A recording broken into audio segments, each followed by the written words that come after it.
गलवान क्षेत्र में सोमवार देर रात भारत और चीन की सेनाओं के बीच जो हुआ है, ये दोनों देशों के रिश्तों को हमेशा के लिए बदल सकता है। ये दोनों देशों की सरकारों के प्रमुखों के बीच अनौपचारिक वार्ता के दौर पर विराम लगा सकता है, तो साथ ही अंतर्राष्ट्रीय मंचों पर एक दूसरे के मौजूदा समीकरण को भी पूरी तरह से बदल सकता है।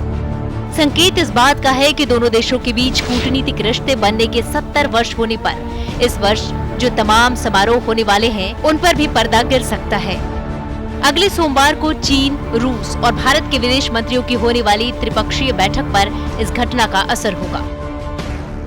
ये 15 जून की रात को और शाम को जो हमला हुआ है, वो एक बिल्कुल सोची समझी साजिश है चीन की।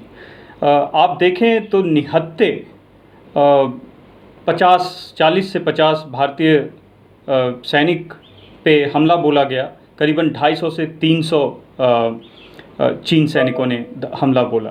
ये बिल्कुल, और आप देखेंगे तो जिनको बोलते हैं डेथ स्क्वाड, मतलब वो भीड़ एक एक को साजिश रच के और स्ट्रेटेजिक पॉइंट्स पे बैठे थे ये, और फिर इस घटना को अंजाम दिया है। पूर्वी लद्दाख के गलवान में हुई खूनी सैन्य झड़पों का अंदेशा भारतीय कूटनीतिकारों को कतई नहीं था।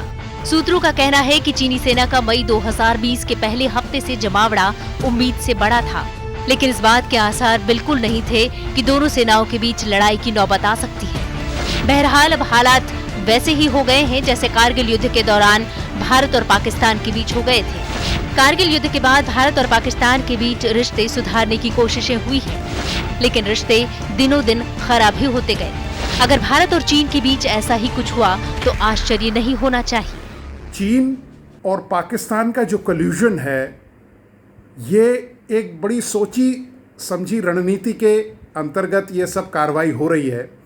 क्योंकि अगर आप ये देखें कि जब कारगिल हुआ तो चीन ने अपने मोर्चे खोल दिए और 5 किलोमीटर सड़क अपने इलाके में बना ली।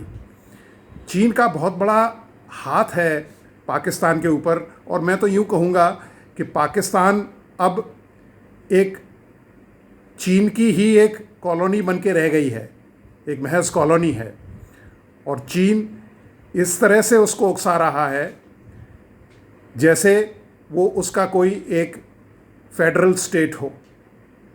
रही बात शहादत की, ये जो 20 जवानों की शहादत हुई है गलवान घाटी में, भारत इसका बदला लेगा।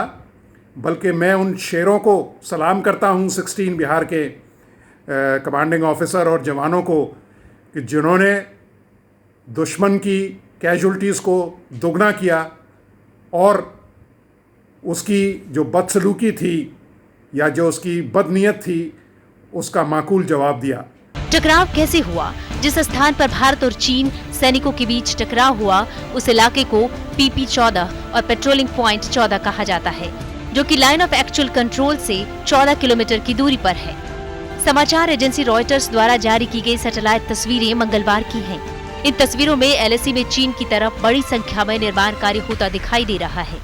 इस क्षेत्र के सैनिकों की संभावना गलवान घाटी में भारत के क्षेत्रों तक बढ़ जाती है, जहां 15,000 फुट की ऊंचाई पर सोमवार को सैकड़ों सैनिक आपस में भिड़ गए थे। भारतीय सैनिकों पर लोहे की छड़ों से हमला किया गया था। दोपहर में शुरू हुई लड़ाई में कटीले तारों और कील जड़ी क्लबों में लिपटे हुए पत्थर आधी रात तक चलते रहे। 1962 भारत चीन युद्ध, ये लड़ाई करीब 1 महीने चली थी और इसका क्षेत्र लद्दाख से लेकर अरुणाचल प्रदेश तक फैला हुआ था। 1967 नाथुला में चीन और भारत के कई सैनिक मारे गए थे। संख्या के बारे में दोनों देश अलग अलग दावे करते हैं। 1975 भारतीय सेना के गश्ती दल पर अरुणाचल प्रदेश में LAC पर चीनी सेना ने हमला किया था। भारत और चीन संबंधों के इतिहास में साल 2020 का जिक्र भी अब 1962, 67 और 1975 की तरह ही होगा। वजह साफ है, भारत चीन सीमा विवाद में 45 साल बाद इतनी संख्या में सैनिकों की जान गई है। वर्तमान में जो स्थिति बनी है वो है एकदम आईबॉल टू आईबॉल। आपने देखा होगा कि पिछले 1.5 दिन से ले श्रीनगर जो श्रीनगर ले जो रोड है, उस पर टैंक्स और हाविट्जर्स जिसको बोलते हैं वो जा रहे हैं। तो ट्रूप डिप्लॉयमेंट हमने गुड फेथ में भारत ने 6 जून के एग्रीमेंट को मानते हुए विड्रॉ कर लिया था अपना ट्रूप डिप्लॉयमेंट उस जगह से। लेकिन जो 15 जून को हुआ वो complete in violation of the talks जो 6 जून को बातें हुई थी लेफ्टिनेंट जनरल्स के बीच में। ऐसा नहीं है कि दोनों देशों के बीच सीमा पर तनाव कोई नई बात हो, लेकिन दोनों देशों ने आपसी सहमति से सीमा विवाद को सुलझाने की कोशिशों के बीच राजनीतिक रिश्ते बनाए रखते हुए व्यापार और निवेश को लंबे समय तक चलते रहने दिया है। बीते 6 सालों में जब से भारत के प्रधानमंत्री नरेंद्र मोदी ने सत्ता संभाली है, 18 बार दोनों देशों के बीच मुलाकातें और बातचीत हुई है। इन सब कोशिशों को दोनों देशों के बीच संबंध सुधारने की पहल की तरह ही देखा गया। इसीलिए बीते 2 दिनों में सीमा पर हिंसक झड़पों के बाद हर कोई सवाल पूछ रहा है कि आखिर अचानक ऐसा क्या हुआ? भारत और चीन के बीच बात इतनी क्यों बिगड़ गई कि नौबत हिंसक संघर्ष तक पहुंच गई? क्या लद्दाख में भारत की ओर से सड़क निर्माण ही चीन की चिंता का सबब है? यह बात कुछ और ही है। बीबीसी ने बात की दोनों देशों के संबंधों पर नजर रखने वाले जानकारों से। उनके मुताबिक पूर्वी लद्दाख में सड़क निर्माण एक वजह हो सकती है, पर एकमात्र वजह नहीं है।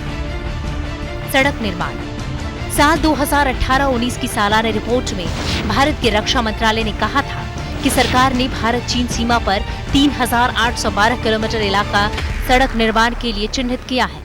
इनमें से 3,418 किलोमीटर सड़क बनाने का काम बॉर्डर रोड ऑर्गेनाइजेशन यानी BRO को दिया गया है। इनमें से अधिकतर परियोजनाएं पूरी हो चुकी हैं। भारत चीन सीमा विवाद के जानकारों की राय है कि यही निर्माण कार्य दोनों देशों के विवाद की असली वजह है। पूर्व मेजर जनरल अशोक मेहता ने वास्तविक नियंत्रण रेखा पर बढ़ती कथित चीनी गतिविधियों का बड़ा कारण पुल और हवाई पट्टियों का निर्माण बताया, जिसकी वजह से भारतीय गश्तें बढ़ चुकी हैं।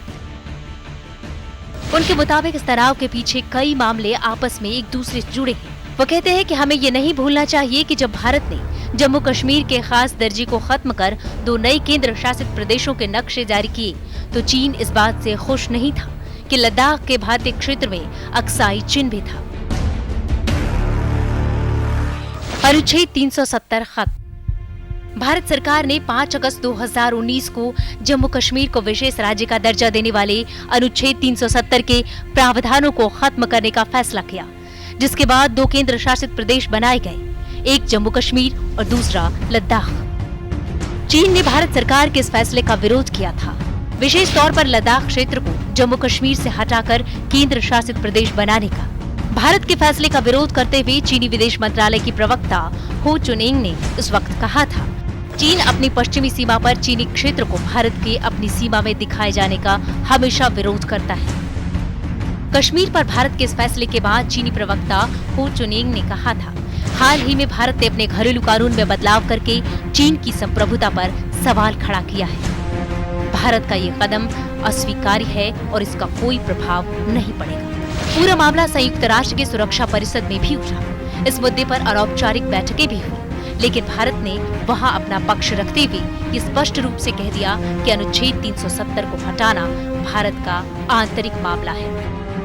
चीन ने विरोध जताने के साथ साथ अपना विरोध जारी रखा। अप्रैल में जब ठंड खत्म हुई तो दोबारा से उस इलाके में अपने सैनिकों की तैनाती शुरू कर दी। हमें इंटरनेशनल संगठन बनानी है, इंटरनेशनल पार्टनरशिप्स को स्ट्रेंथन करना है, अमेरिका के साथ, ऑस्ट्रेलिया के साथ, जापान के साथ, वियतनाम के साथ, और इन देशों के साथ मिलकर हमें आवाज़ उठानी है। इनको हमें मदद भी करनी है डिप्लोमेटिकली जहाँ जहाँ हो सके, और हमें इनसे मदद भी लेनी है इन देशों से डिप्लोमेटिकली जहाँ जहाँ हो सके, चाइना को कॉर्नर करने में, ताकि चाइना का बिहेवियर रुके और बदले, क्योंकि हमारे दोस्त हैं दुनिया में और चीन के दोस्त नहीं हैं। चीन को यह समझना चाहिए कि दुनिया में भारत के फ्रेंडशिप्स बहुत हैं, ज़्यादा हैं थोड़ी हैं जो भी हों, पर हमारी बहुत दोस्तियाँ हैं चीन के मुकाबले। चीन का तो आज की तारीख में दुनिया में कोई दोस्ती नहीं है। आप मानिए पाकिस्तान को छोड़ दीजिए और नॉर्थ कोरिया को छोड़ दीजिए, राइट। तो चाइना के साथ हमें यह मैसेज देना है। पंडित नेहरू ने 1953-54 में चीन के साथ रिश्ते सुधारने का जो पंचशील सिद्धांत दिया था, उसके मुताबिक एक दूसरे की अखंडता और संप्रभुता का सम्मान करना, परस्पर आक्रामकता से बचना, एक दूसरे के आंतरिक मामलों में हस्तक्षेप नहीं करना, समान और परस्पर लाभकारी संबंध बनाना और शांतिपूर्ण सह अस्तित्व बनाए रखना था। 2018 का मोदी का पंचशील सिद्धांत। अगर हम समान विजन, मजबूत रिश्ते, साझा संकल्प, बेहतर संवाद और समान सोच के 5 सिद्धांतों वाले पंचशील के इस रास्ते पर चलें तो इससे विश्व शांति, स्थिरता और समृद्धि आएगी। ब्यूरो रिपोर्ट, सहारा समय।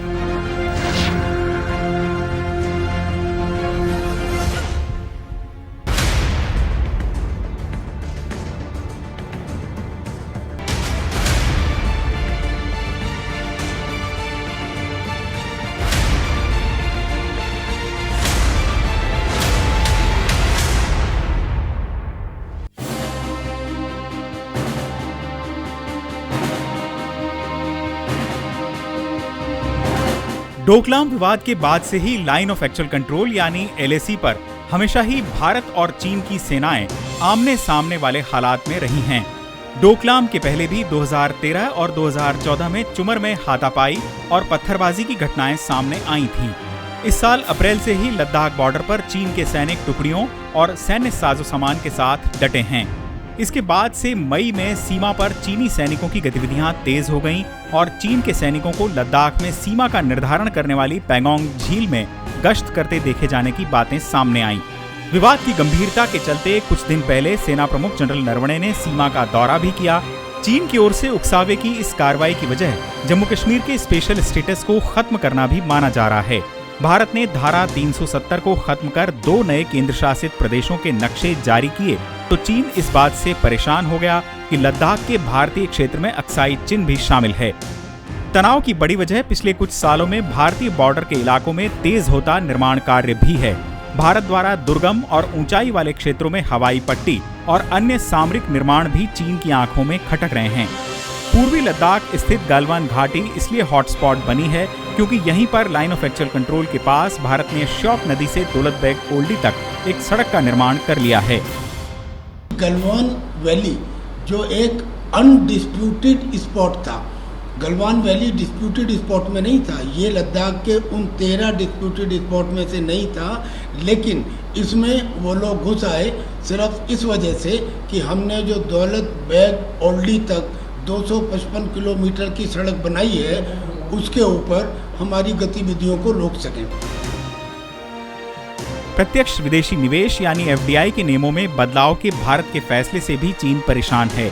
चीन के central bank people's bank of China की ओर से भारत के सबसे बड़े निजी बैंक HDFC के 1.75 करोड़ शेयरों को खरीदने के बाद से भारत सरकार ने ये कदम उठाया था। अब किसी भारतीय कंपनी में विदेशी निवेश या अधिग्रहण से पहले सरकारी इजाजत लेना जरूरी है।